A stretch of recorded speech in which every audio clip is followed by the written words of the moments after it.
भगवंताकडे माऊलींनी पसाय दान मागितलं. म्हणून असं म्हणतात स्वतःसाठी जे मागितलं जातं त्याला भीक म्हणतात, पण जगाच्या कल्याणाकरता संतांनी जे मागितलं ते पसाय दान आहे. म्हणून तुम्ही आम्ही काय करतो, भगवंताकडे प्रपंचातल्या सुखांची कामना करतो, इच्छा करतो, आस ठेवतो. कुठली? भौतिक सुखाची, संसारातल्या सुखांची कामना घेऊन आम्ही परमात्म्याकडे जातो. पण जीवानी परमात्म्याचं जर अखंड चिंतन केलं तर तो परमात्मा जीवाला न मागता सगळं काही देऊन टाकतो, सगळं देतो. इतकंच नाही, भगवंत जीवाला किंवा भक्ताला स्वतःला सुद्धा देऊन टाकतो. तुका म्हणे त्याचा देव सर्व भार चालवी कामार होऊन या. गडी व्हायला तयार आहे, फक्त भक्ताला देता आलं पाहिजे, समर्पण भाव असला पाहिजे. आणि तुकोबरायांच्याकडे भगवंत स्वतः येतात. महाराज गेले का हो मागायला? नाही. म्हणून म्हटलं संतांनी भगवंताकडे धाव नाही घेतली मागण्याकरता, बरं का. धावा केला, आर्ततेने धावा केला, पण मागण्याकरता नाही केला. आम्हाला संकट आलं किंवा काही हवं असेल तर आम्ही धावा करतो भगवंताचा. तुकोबरायांनी धावा या करता नाही केला, भगवंताकडे मागणं मागितलं, कारण भगवंतच मागे लागले होते, माग माग माग म्हणून काहीतरी.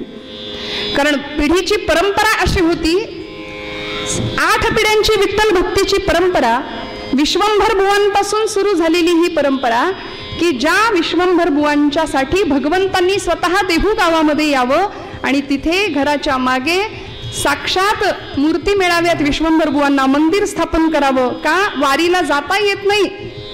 आपल्याला प्रसंग माहिती असेल, भोजन उरकलं आणि बिछाण्यावर अंग टाकलं, डोळ्यातनं पाणी वाहतंय, अशा वेळी पत्नीने विचारावं काय झालंय, आज अस्वस्थ वाटत आहात, काय झालंय. त्यावेळी विश्वंभर बुवा सांगतात की हातपाय लटपटतायत, यंदा वारी घडणार नाही असं वाटतंय. तिने विचारावं काय मिळतं असं वारीमध्ये, वारी केल्यानंतर असं मिळतं तरी काय. बुवा म्हणाले ते जो करतो त्याला कळतं म्हणाले. घरी बसून वारीचं महत्व किंवा सुख कळणार नाही, अनुभवता येणार नाही. ब्रह्मानंद ज्याला म्हणावं असा आनंद ही सगळी भक्त मंडळी वारीमध्ये घेतात. आम्ही मात्र निश्चय करतो यंदा नाही, पुढच्या वर्षी जाऊ, त्या वर्षी नाही जमलं त्याच्या पुढच्या वर्षी जाऊ, पण वारी काही बऱ्याचदा घडत नाही. पण देहाने जरी वारी नाही घडली तरी मनाची वारी घडावी, भगवंतांच्या सतत सानिध्यात राहता यावं ही इच्छा तुमच्या माझ्या मनात असली पाहिजे. विश्वंभर बुवा म्हणतात यंदा वारी घडणार नाही म्हणून वाईट वाटतंय, आणि त्याच अस्वस्थतेत डोळे मिटले. थोडासा डोळा लागला पहाटेच्या वेळी, भगवान पंढरीश परमात्मा स्वप्नामध्ये हजर आणि दृष्टांत दिला, बुवा तुम्हाला येता नाही आलं म्हणून काय झालं, उठा म्हणाले मी आलोय देहूमध्ये. आणि भगवंत स्वतः देहूमध्ये हजर झाले. अमुक जागा सांगितलेली त्या जागेवर विश्वंभर बुवा काही मंडळींना घेऊन गेले. खणलं, हाताने खणा म्हणाले, कुदळीने नको.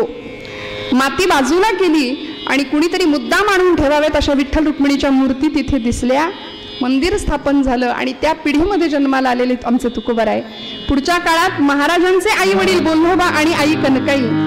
बोल्लोबांचं तर असा भक्तीचं सामर्थ्य होतं, सावकारी होतीच, पण तरी सुद्धा हे बोल्लोबा ज्यावेळी पंढरपूरला जायचे आणि पांडुरंगाच्या समोर उभे राहायचे, तेव्हा पांडुरंगाने काय करावं, मान खाली घालावी, कटेवर हात, आणि मान खाली आहे कुणाची, देवाची.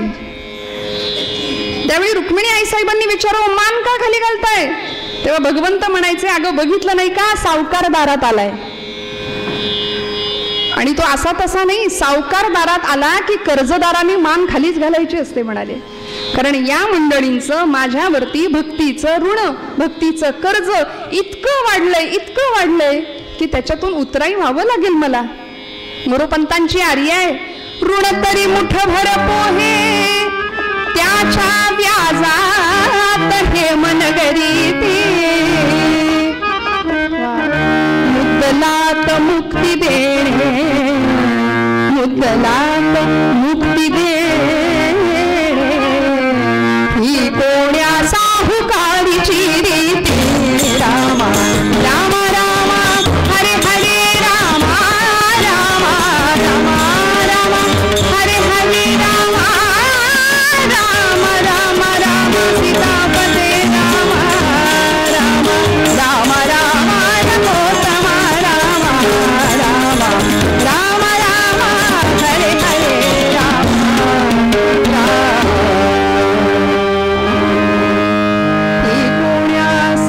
सावकारीची रीती. असा कुठला सावकार आहे की जो मुक्ती देऊन टाकतो मुद्दल म्हणून, व्याज म्हणून काय दिलं हे मनगरी सुदाम्याला. आणि असा भगवंत भक्ताचं ऋण फेडण्याकरता व्याकुळ झालेला असतो.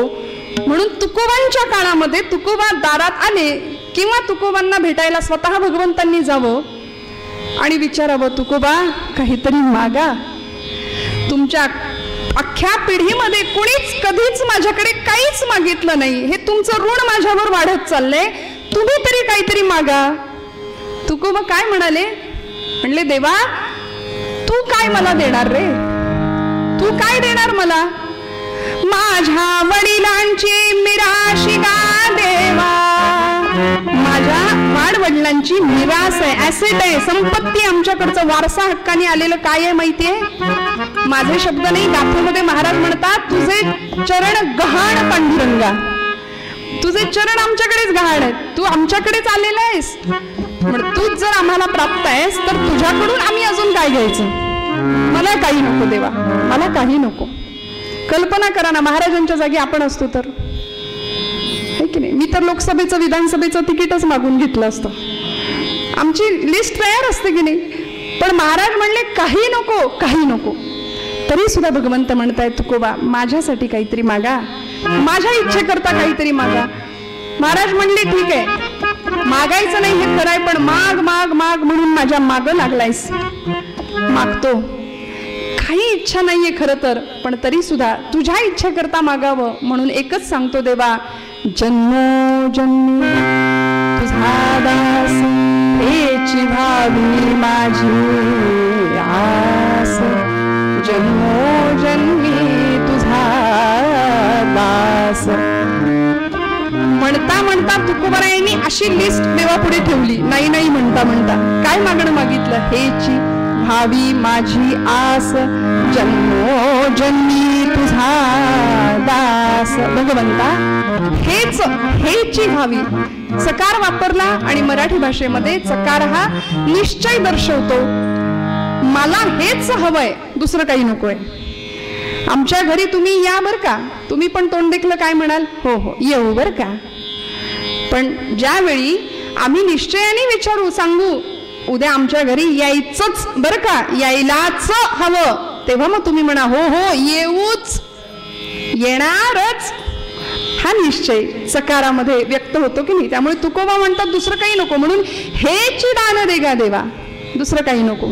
तुझा विसर न व्हावा, हेची व्हावी माझी आस. देवा माझी आस एकच आहे, माझी इच्छा एकच आहे. काय?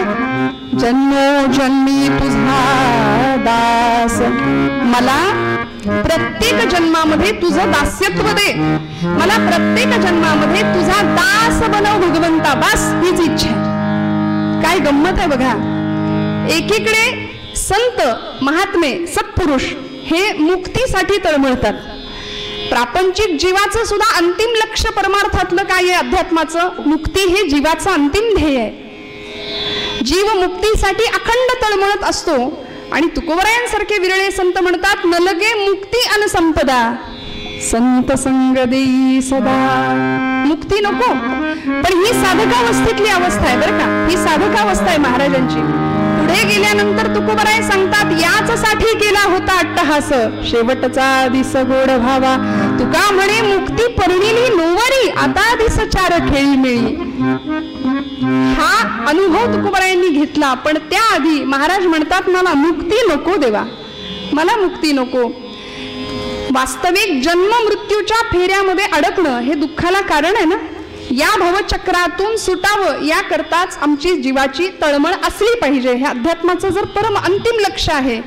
तर आमचे आचार्य म्हणाले, या भवचक्रात आम्ही किती अडकतो. पुनरपि जन्म पुनरपि मरण, पुनरपि जननी जठरे शयनम. इह संसारे खलु दुस्तारे, कृपया पारे पाहि मुरारे. भज गोविंदम भज गोविंदम गोविंदम भज मूढमते. पुनरपि जननम पुनरपि मरणम, या चक्रामध्ये आम्ही अडकलो. माझी माऊली म्हणते, उपजे ते नाशे नाशिले पुनरपि दिसे. हे घटिका यंत्र जैसे परिभ्रमेगा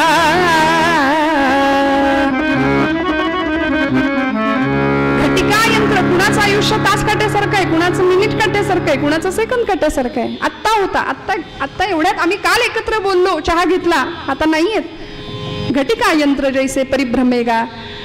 त्यामुळे जन्माला आलाय त्याचं मरण अटळ आहे, निघून जायचंच आहे.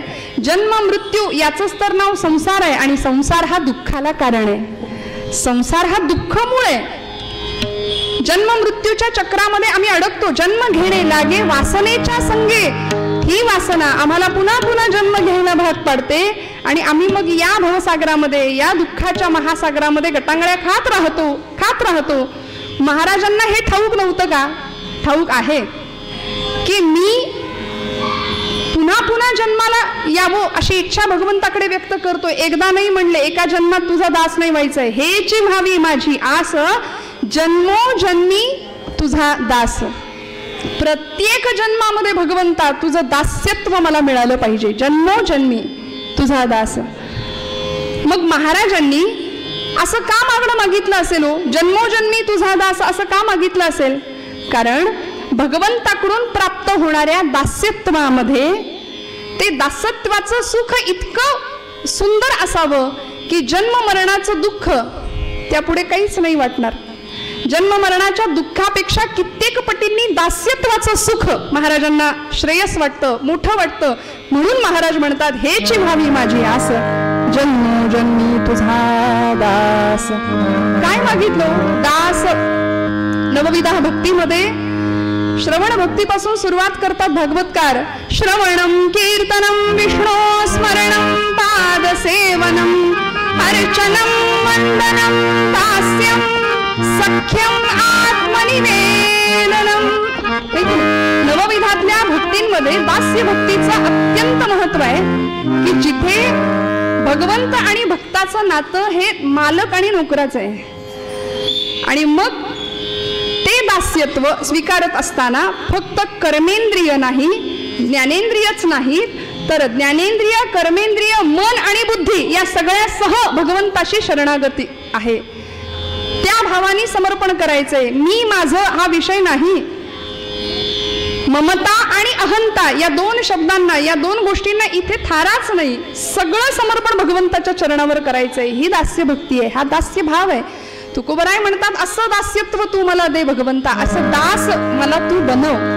आमच्या समर्थांनी सुद्धा याच दासाची लक्षणं दासबोधामध्ये, मनोबोधामध्ये अनेक ठिकाणी सांगून दिली. जगी धन्य तो दास सर्वोत्तमाचा, प्रभूचा, रामरायाचा लाडका दास कोण असावा, कसा असावा याचा उहापोह समर्थांनी सुद्धा आपल्या वाङ्मयात केला. मग हे दास्यत्व नेमकं काय आहे? दासोहम ही एक वृत्ती आहे श्रोते हो. मी दास आहे, ही अवस्था आहे. मी दास आहे. दास्यत्व ही वृत्ती भगवंतापासून आपल्याला अभिन्न ठेवते. मी आणि देव वेगळा नाही. मग त्या दासोहम या शब्दामध्ये भगवंत काय करतो? एकदा का दास्यत्वाची भूमिका आम्ही घेतली की भगवंत काय करतो? भगवंताला चोरण्याची सवय एक नाही लहानपणापासून. तो चोर आहे लहानपणापासून. तो काय काय चोरतो? लोण्याची चोरी केलीये, भक्तांच्या चित्ताची चोरी तो करतो. मग असा तो भगवंत या दासोहम या शब्दातला म्हणाले द चोरून घेतो, चोरतो. मग काय उरतं? दा निघून गेल्यानंतर काय उरतं? सोहम. मग दासोहम पासून सुरू झालेली आमची भक्ती कुठपर्यंत जाऊन पोहोचते? पूर्णविराम कुठे? सोहम वासुदेवम सर्वमिती, किंवा मी तो वासुदेव तत्वता. भगवंत ईश्वर सर्वभूतानां पुनरुद्धेशेर्जुन तिष्ठती भ्रामयन् सर्वभूतानि यंत्रारूढानि मायया. भगवंताचं विश्वव्यापक अस्तित्व आहेच आहे. एको देवः सर्वभूतेषु गूढः सर्वव्यापी सर्वभूतांतरात्मा. उपनिषदकार सांगतात की भगवंत आहे इथे. मी तोच आहे, तो मी आहे. देव पहावयासी गेलो तेथे देवची होऊन ठेलो. हा अनुभव तुकोबरायांना मिळाला. पण ते अनुभवण्याआधी मला द्वैतातच राहायला आवडेल. नको आत्मस्थिती, नको ब्रह्मभाव, मी भक्त तू देव ऐसे करी. तुकोबराय म्हणतात, अद्वैती तो माझे नाही समाधान, अद्वैती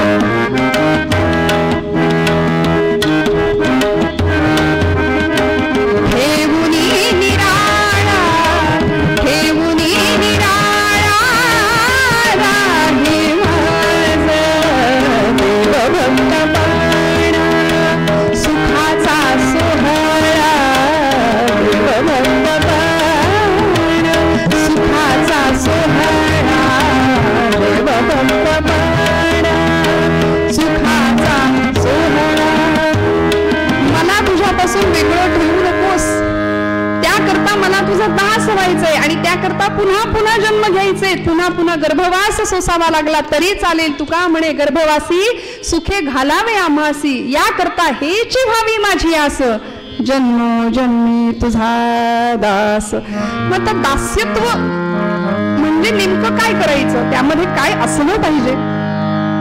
दास्यत्वामध्ये अगदी सगळ्यात पहिला नियम असा आहे की ज्या मालकाला आपण स्वीकारलंय ना, आपण दास आहोत, तो मालक आहे. मग त्याविषयी आपल्या मनामध्ये कुठला भाव पाहिजे? संत म्हणाले अनन्य भाव हवा, अनन्यता. आणि देवर्षी सांगतात अन्याश्रयाणाम त्यागः इति अनन्यता. इतर कुठल्याही आश्रयाचा त्याग आणि एकच आश्रय प्रभुचरणांचा, याला म्हणायचं अनन्यता. द्रौपदीच्या समोर अनेक पर्याय उपलब्ध होते की नाही? सगळ्यांना धावा केला तिने, अर्थात कुणी मदतीला आलं नाही, पण का नाही विसंबून राहिली सगळ्यांवर? महारथी कर्ण होता, पितामह भीष्म होते, स्वतःचे पती पांडव पाचही समोर होते, महाबलाढ्य अनेक हत्तींचं बळ असलेलं पराक्रमी भीम समोर असताना सुद्धा द्रौपदीने आश्रय, एकच आश्रय मागितला, स्वीकारला, तो प्रभुचरणांचा. कृष्णा गोविंदा धाव म्हणून कोठे गुंतलासी, द्वारकेच्या राया वेळ का सखया लाविलासी. दीनानाथ हे ब्रीद सांभाळी आता, तू दीनानाथ आहेस, तू भक्त वत्सल आहे, तुला यावं लागेल भगवंता. एकच आश्रय प्रभुचरणांचा, दुसरा विषय नाही. आम्ही कसं असतं, परवा एक जण म्हणाले श्रावण आता आलंय ना, तर म्हणाले 16 सोमवार केले, महादेवाच्या पिंडीवरती रोज जाऊन 108 बेलपत्र वाहिली, पण तरी सुद्धा म्हणले शंकर पावायला तयार नाही. तुम्ही म्हणत असाल तर देव बदलून बघू का? ही उपासना आमची, आम्हाला बदलण्याकरता उपासना आहे, देवाला बदलण्याकरता नाहीये. पण आम्ही असे गोंधळलेलो आहोत, भ्रमिष्ट आहोत की सध्या नेमकं कुठे जायचं, काय करायचं, वाट चुकलेली माणसं आम्ही आहोत. म्हणून आम्हाला योग्य मार्गावर आणतात आमचे संत. म्हणून तुकोबराय म्हणतात की मागणं काय मागायचं, कसं मागायचं? जन्मोजन्मी तुझा दास हेची व्हावी माझी आस. आणि दास्यत्वामध्ये जसा अनन्य भाव महत्वाचा आहे तसा निश्चय सुद्धा महत्वाचा आहे बरं का. बघा किती गोष्टी आहेत दास्यत्वामध्ये. अनन्यता, दुसरी गोष्ट आहे निश्चय. निष्काम निश्चळी विठ्ठली विश्वास पाहूनही वास आणि कांची, महाराज म्हणाले. मग हा जो निश्चय आहे तो कुठे असला पाहिजे? तो आपल्या इष्ट देवतेप्रती असला पाहिजे, की तो सोडून दुसरं काही नाही, तो सोडून दुसरं काहीच नाही. तुकोबरायांना दुसरे देव नाही का हो दिसले? ब्रह्मदेवांना उपास देवता बनावी किंवा त्यांचं दास्यत्व मागावं तर म्हणाले ते यांच्याच नाभीतून आलेत, निर्माण झालेत, त्यामुळं यांचंच दास्यत्व मागूया. बरं महादेवांना उपास देवता किंवा त्यांचं दास्यत्व मागावं तर म्हणाले त्यांना यांनीच डोक्यावर घेतलंय. त्यामुळे एवढंच नाही, माझ्या भगवंतांचा मोठेपणा एवढा मोठा आहे की भक्तानं मारलेली लाथ सुद्धा भगवंत वत्सलांचन म्हणून, भूषण म्हणून मिरवतो. मग असा भगवंत माझा आहे तर म्हणाले त्याचंच दास्यत्व स्वीकारूया. म्हणून जन्मोजन्मी तुझा दास हेची व्हावी माझी आस. काय मागतात तुकोबराय अजून? हे दास्यत्व कशामुळे निर्माण होईल? अभंगाच्या 3ऱ्या चरणात महाराज म्हणाले संत संग सर्व काळ अखंड प्रेमाचा कल्लोळ. मला काय दे भगवंता? जन्मोजन्मी हेची व्हावी माझी आस, जन्मोजन्मी तुझा दास एक. संत संग सर्व काळ अखंड, मला संतांचा संग दे. आणि काय दे? अखंड प्रेमाचा कल्लोळ, अखंड प्रेम दे भगवंता. मग असा संतांचा संग प्राप्त व्हावा याकरता संतांच्या ठिकाणी आहे काय हो? आमचे समर्थ म्हणतात संत विश्रांतीची विश्रांती, संत तृप्तीची निज तृप्ती, ना तरी भक्तीची फलश्रुती ते संता. संत आनंदाचे स्थळ, संत सुखाची केवळ, नाना संतोषांचे मूळ ते संत. संत आनंदाचे खरा विसावा, खरी तृप्ती, खरी विश्रांती जर हवी असेल तर आम्हाला संतांच्या जवळ गेलं पाहिजे. म्हणून महाराज म्हणाले संत संग सर्व काळ अखंड प्रेमाचा कल्लोळ. आणि काय हो, संतांची या गावी प्रेमाचा सुकाळ नाही तळमळ दुःखलेश. दुःखही नाही आणि क्लेशही नाही, कुठलेच याला थाराच नाही हो संतांच्या चरणाशिवाय. त्यामुळे भगवंतांच्या जवळ जायचं असेल तर म्हणाले आधी संत सहवास द्या भगवंता. संत संग सर्व काळ अखंड प्रेमाचा कल्लोळ, पंढरीचा वार वारी चुकोन मागणं असं दिव्य पंढरीचा वारकरी बनव म्हणाले भगवंता. मला माझी वारी चुकणार नाही याची जबाबदारी तू घे. काय हुशार असतात संत बघा. माझी वारी चुकू देणार नाही याची जबाबदारी तू घ्यायची. तू माझी वारी घडव. प्रत्येक कर्म भगवंताला अर्पण केलं जावं, प्रत्येक कर्म भगवंत आपल्याकडून करून घेतो ही भावना असावी. आणि यापुढे जाऊन तुकोबरायांनी शेवटच्या चरणामध्ये असं मागणं मागितलं, चंद्रभागे स्नान तुका मागे हेची दान. चंद्रभागेचं स्नान भगवंता मला अखंड दे. कारण भगवंतांचा चंद्रभागेचं तीर्थ हे द्रव अवस्थेतलं भगवंतांचं रूप आहे बरं का. त्यामुळे भगवंत स्वतःच त्या चंद्रभागेच्या रूपाने, त्या तीर्थाच्या रूपाने आमच्या जवळ आहेत. म्हणून त्या चंद्रभागेचं स्नान आता म्हणजे काय ते जो अनुभवतो त्याला कळतं. त्यामुळे असं स्नान मला घडू दे. तुका मागे हे चिदान. बस देवा, या पलीकडे मला काही नको, काही नको. मागण्यामध्ये सुद्धा कशी उदात्तता असावी, किती समर्पण असावं याचं उत्कृष्ट उदाहरण म्हणजे तुकोबरायांचा हा अभंग आहे बरं का. 4 चरणांचा सोपा अभंग आहे. आणि मग भगवंत त्या भक्ताकरता काय करत नाही, सगळं करायला तयार होतो. अश्वत्थाम्यानी, द्रोणाचार्यांचा पुत्र अश्वत्थाम्यानी ज्यावेळी ब्रह्मास्त्र सोडलं, पांडवांचा शेवटचा वंश संपवायचा होता, उत्तरेच्या गर्भावरती परीक्षिती राजाला संपवण्याकरता ब्रह्मास्त्र सोडलं. जळत आलेलं ते अस्त्र उत्तरेच्या गर्भावरती प्रहार केलाय. त्यावेळी द्रौपदी शेजारी आहे आणि द्रौपदी उत्तरेला सांगतेय गोविंदाला हाक मार, नाम घे. म्हणून दास्यत्वामध्ये ज्या पद्धतीने अनन्यता, ज्या पद्धतीने निश्चय महत्वाचा आहे, त्या पद्धतीने नामचिंतन सुद्धा महत्वाचं आहे. अखंड नाम. मला असं वाटतं द्रौपदी ही सासू आहे ना उत्तरेची, सासूनी सुनेला हेच सांगितलं पाहिजे, काय नाम घे. नाही तर बघ बरं कुठली सिरियल लागली आहे, वाजले बघ किती, लाव. असं नाही, नाम घे बाई, तू नाम घे, मी नाम घेते. दोघींनी हातामध्ये जपमाळा. कसं भांडण होईल, कसा विवाद होईल, वाद होईल घरामध्ये. जो होईल तो संवादच होईल बघा तुम्ही. त्यामुळे द्रौपदी उत्तरेला सांगते नाम घे, भगवंताला हाक मार. आणि द्रौपदी उत्तरा धावा करतायत, हे गोविंदा, हे माधवा, धाव. भगवान लांब कुठं होते हो, ते होतेच जवळ. ते आले आणि उत्तरेला अशा प्रसंगामध्ये म्हणताय मला तुला काहीतरी मागायचंय. मरणप्राय यातनांनी विव्हळणारी उत्तरा सांगते, देवा या प्रसंगात तुला काय हवंय माझ्याकडून, माझं रक्षण कर भगवंता. त्यावेळी भगवंत म्हणतात मला मी मागेन ते देशील का. उत्तरा म्हणते माग देवा, काय देऊ तुला. भगवंत यावेळी म्हणतात उत्तरे मला तुझं मातृत्व दे. मला सांगा भगवंतांना अशक्य होतं का हो उत्तरेच्या गर्भामध्ये प्रवेश करणं. पण नाही, 2 माता होत्या, एक जन्म देणारी, एक सांभाळणारी. तरी सुद्धा भगवंतांना हे मातृत्व कमी पडलं की काय. आणि परवानगी घेतली तिची आणि मग गर्भामध्ये प्रवेश केलाय, मग परीक्षितीचं रक्षण केलंय. परिणाम नामचिंतनातून सिद्ध झालेलं दास्यत्व. आणि त्या दास्यत्वासाठी भगवंत गर्भयातना स्वीकारायला सुद्धा तयार होतो. पुन्हा पुन्हा पुन्हा पुन्हा गर्भवास स्वीकारायला तयार होतो. म्हणून तर येतो कशाला, संभवामी युगे युगे. प्रत्येक युगामध्ये गर्भवास आहे, प्रत्येक युगामध्ये देव काय येतो तर तुमचं माझं दुःख दूर करण्याकरता. आणि असं दास्यत्व तुम्हाला मला कळावं याकरता तुकोबरायांचा हा अभंग. महाराज म्हणतात पंढरीचा वार करी वारी चुकोने हरी. रंगात थांबते, हा आशय मनात राहावा म्हणून तुकोबरायांच्या अभंगाचा एकदा आठव करूया. आणि असा कोण भक्त होता की ज्याच्याकरता भगवंत सुद्धा व्याकुळ झाला, त्या भक्ताचं चरित्र उत्तर भागामध्ये बघूया.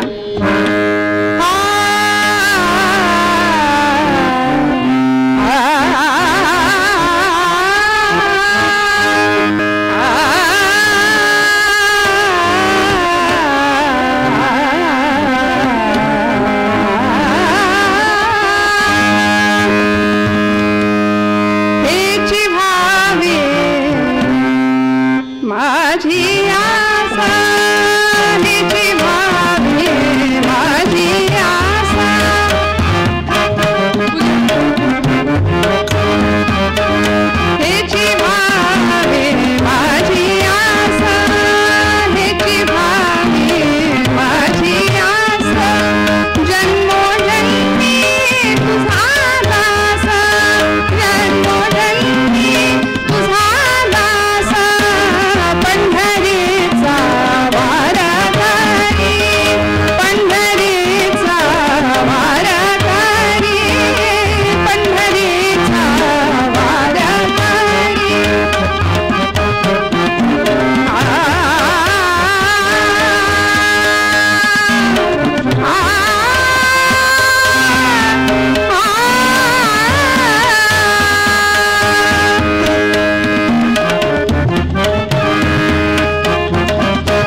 समर्थ मंगलमूर्ती.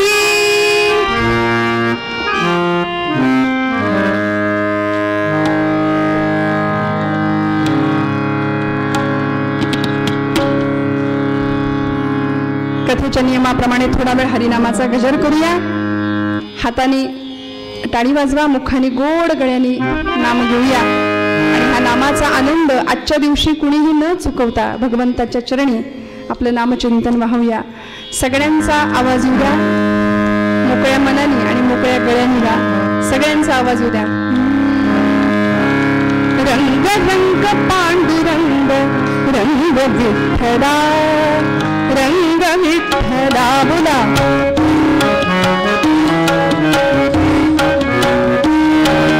रंग विठ्ठला, रंग रंग पांडुरंग रंग विठ्ठला, रंग विठ्ठला. टाळी वाजवा, आवाज उद्या टाळीचा. बोला बोला.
जगदंबा माता जय जय रघुवीर समर्थ.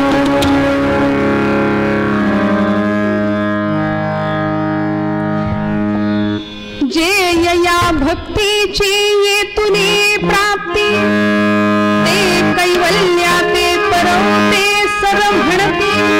जयांच्या लीले माझी नीती, जियाली दिसे.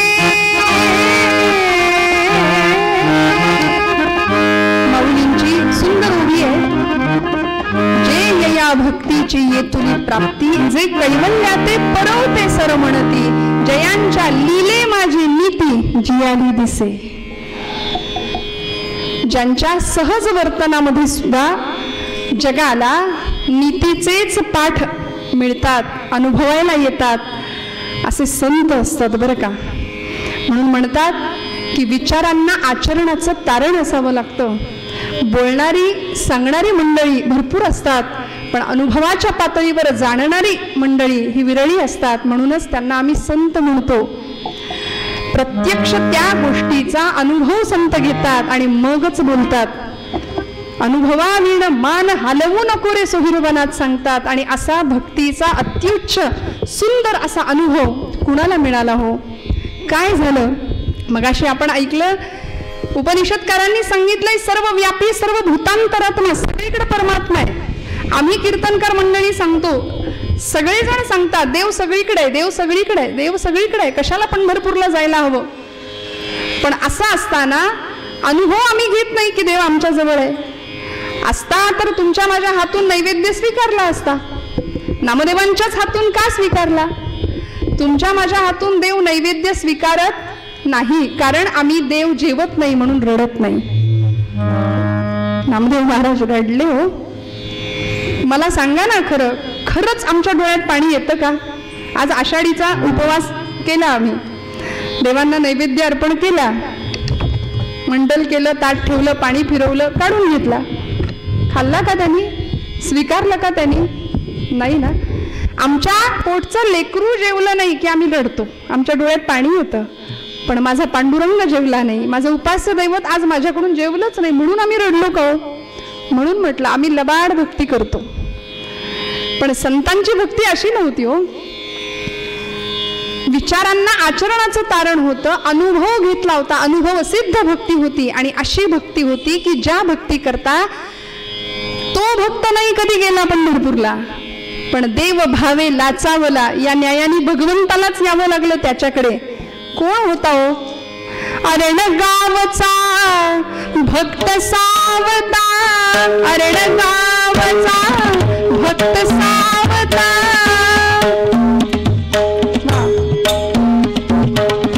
अरण गावचा भक्त सावता, माळी धन्य झाला, माळी धन्य झाला, जयाने वनमाळी मोहिना, जयाने वनमाळी मोहिना.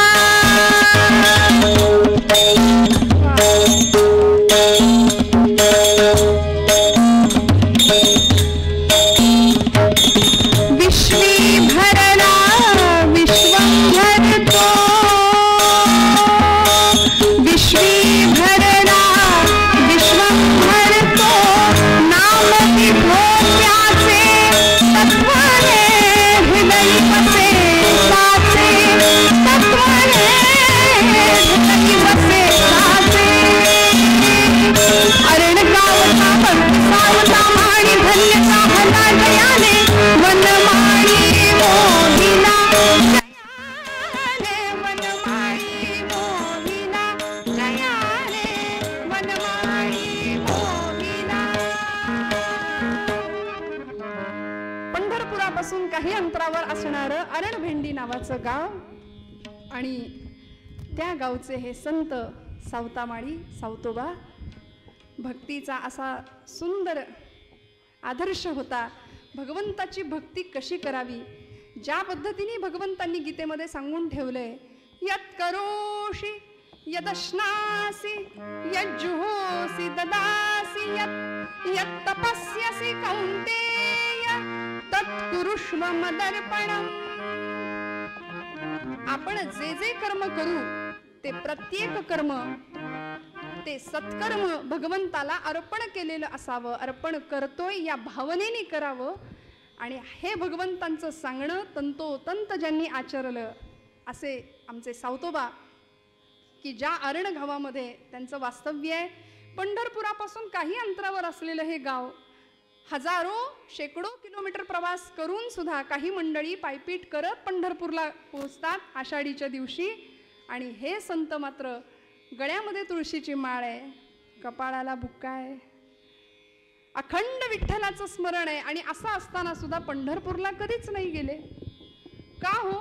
कारण याचं उत्तर आहे, जे कर्म केलं त्या कर्मामध्ये भगवंत पाहिला. जळी स्थळी काष्ठी पाषाणी प्रत्येक ठिकाणी भगवंताचं अस्तित्व अनुभवलं. मोरोपंत सांगतात त्या पद्धतीनं, भू जल तेज समीर ख रवी शशी काष्ठादिकी असे भरला, स्थिर चर व्यापुनी अवघा जो जगदात्मा दशांगुने उरला. हा अनुभव ज्यांनी घेतला असे आमचे सावतोबा. काय व्यवसाय होता? माळी होते, हिरवागार मळा फुलवलेला, पांडुरंगाच्या भक्तीचा तो मळा. कांदा मुळा भाजी, कांदा मुळा भाजी, काय भाव होता हो? कांदा मुळा भाजी, कांदा मुळा भाजी, कांदा मुळा भाजी, कांदा मुळा भाजी. अवघी विठाई माझी, अवघी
सावतोबांनी जे कर्म करावं त्या कर्मामध्ये भगवंताला पाहिलं आणि सुंदर असा मळा फुलवला होता की ज्यावेळी भगवंतांना सुद्धा त्या भक्तीचा हेवा वाटावा, देव भावे लाचावला. भगवंतांना वाईट नाही वाटलं, सावतोबा जवळ असून सुद्धा मला भेटायला येत नाहीत. पण रुक्मिणी देवींना राहवलं नाही.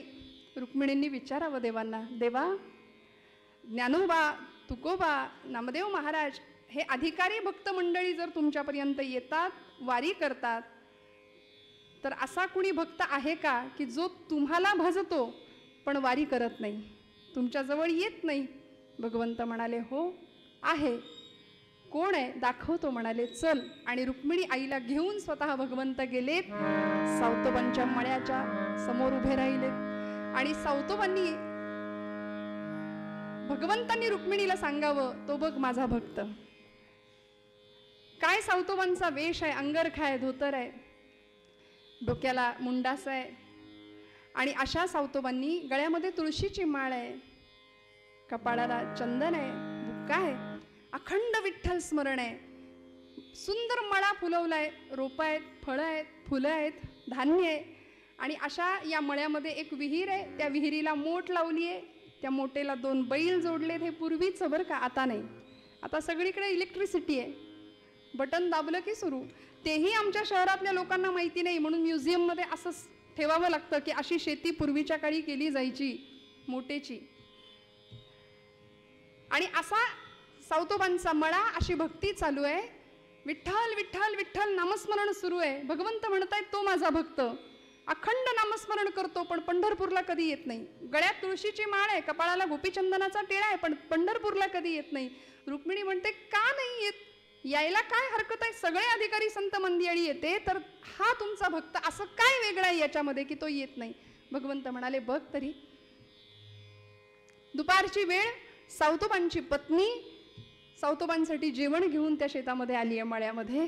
डोक्यावर टोपली आहे भाजीची, भाकरीची, कापडामध्ये बांधलेलं ते जेवण, शेतकऱ्याच्या घरचं जेवण. या जेवणाची चव हॉटेलमधल्या जेवणाला नाही बरं का. मस्त आंब्याच्या झाडाखाली, मस्त वाऱ्याची झुळूक.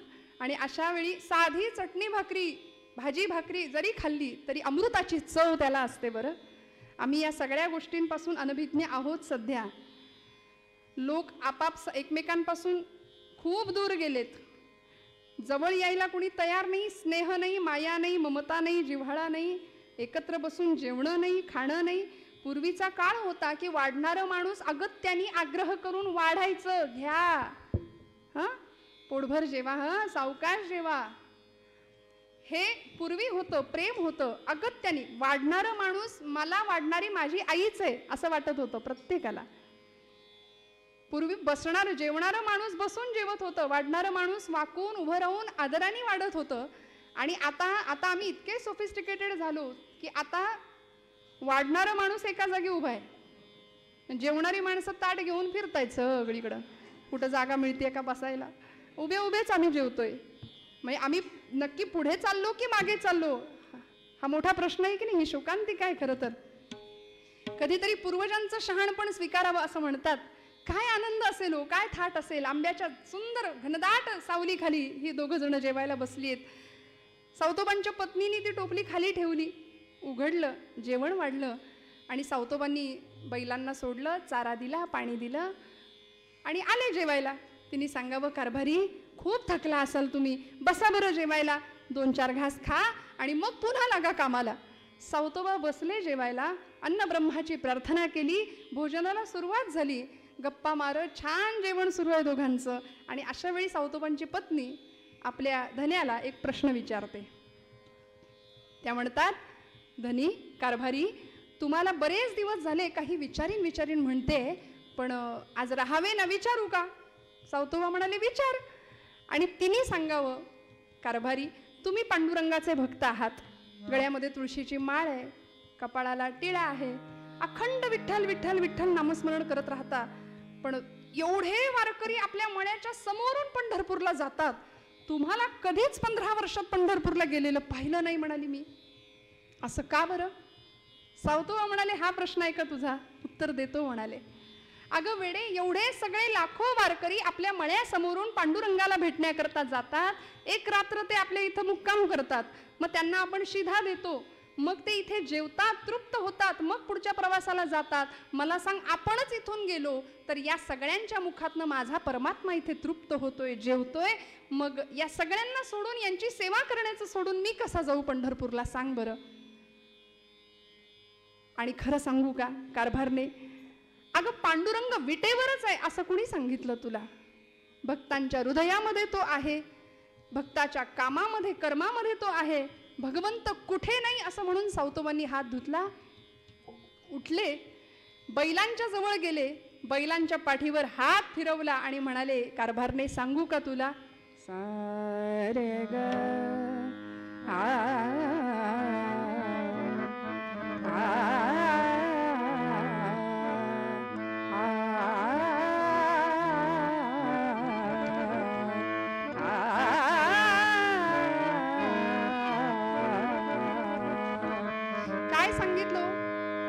बैलांच्या पाठीवर हात फिरवला आणि सावतोबा आपल्या बायकोला सांगतायत, विठ्ठल विठ्ठल विठ्ठल, माझा विठ्ठल कुठे सांगू का?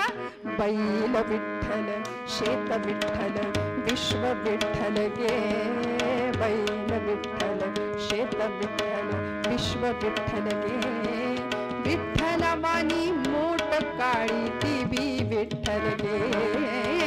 विठ्ठला वाणी मोठ काळी ती बी विठ्ठल गे. बैल विठ्ठल, शेत विठ्ठल, विश्व विठ्ठल गे.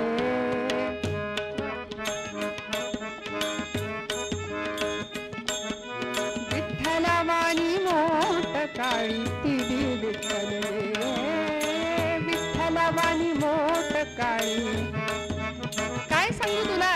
पोपट राघू मोर मैना चिमणी विठ्ठल गे. पोपट राघू मोर मैना चिमणी विठ्ठल गे. चिमणी वाणी नागू माझी ती बी विठ्ठल गे. चिमणी वाणी नागू माझी ती बी विठ्ठल गे. बैल विठ्ठल, शेत विठ्ठल,